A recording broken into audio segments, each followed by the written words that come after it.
ஓரணியில் திரள்வோம், மக்களை சந்திப்போம், 10,000 வீடுகளுக்கு செல்வோம். இதெல்லாம் சரிங்க. ஆனால் வீடு வீடாக செல்லும் திமுகவினர் ஒவ்வொரு வீட்டாரிடமும் கூறும் கட்டுக்கதைகள் இருக்கே, அடாடாடா, ஆஸ்காரே கொடுக்கலாம். ஓரணியில் தமிழ்நாடு எதற்கு? சிம்பிளாக சொல்லணும்னா, இவங்க மக்கள் பிரச்சனையெல்லாம் கேட்க போகல. திமுகவில் உறுப்பினர்களாம் இன்னும் இருக்காங்களா, இல்லை அவங்க வேற கட்சிக்கு தாவிட்டாங்களான்னு பார்ப்பதற்கு மாண்புமிகு முதல்வர் ஐயா மு.க. ஸ்டாலின் அவர்கள் கொடுத்துருக்க அசைன்மெண்ட் தான் ஓரணியில் திரள்வோம். சரி, அசைன்மெண்ட் வேலையை பார்க்கலாம்னு திமுக நிர்வாகிகள் பல கதைகளை மக்கள்கிட்ட அள்ளி வீசுகிறாங்க. அதில் ஒரு கதையா, ஒருத்தர் நம்ம நாட்டுக்கு ஆபத்து வர போகுது, அதனால் நம்மெல்லாம் ஒன்றா இருக்கலாம்னு சொல்கிறாப்புல. முதலமைச்சர் எல்லாத்தையும் பார்க்க சொல்லியிருக்காரு, எங்களை போய் சொல்லியிருக்காரு. போய் இந்த நம்ம நாட்டுக்கு வர்ற ஆபத்தை தடுக்கிறதுக்கு நம்ம எல்லாரும் ஒன்றா இருக்கணும். ஆபத்து வர போகுது, அதனால் நம்மெல்லாம் ஒன்றா இருக்கலாம்னு சொல்கிறாப்புல. நான் கேட்குறேன், நம்ம நாட்டுக்கு ஆபத்து எப்போ ஐயா வந்துச்சு? 7 மே 2021 வந்துச்சு அந்த ஆபத்து. முத்துவேல் கருணாநிதி ஸ்டாலின் என்னும் நான்.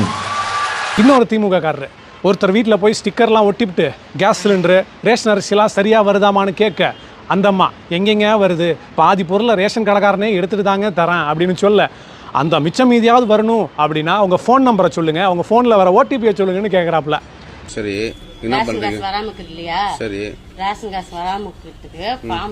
சரி, சேலத்தில் இன்னமும் மோசம். பாதாள சாக்கடையெல்லாம் கட்டியாச்சாப்பான்னு கேட்குறாங்க.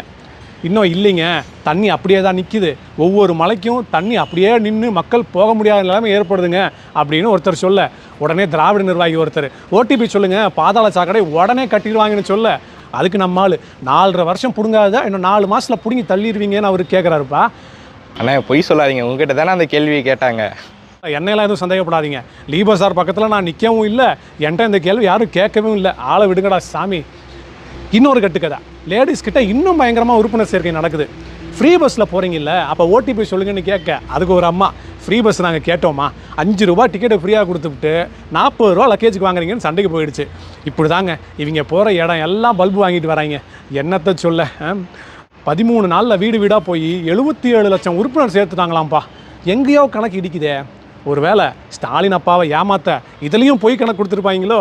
ஆண்டவனுக்கு தான் வெளிச்சம், நமக்கு எதுக்குப்பா இதெல்லாம். நீங்கள் வீடு வீடாக போங்க, தெரு தெருவாக போங்க. 2026 கப்பு எங்களுக்கு தான்.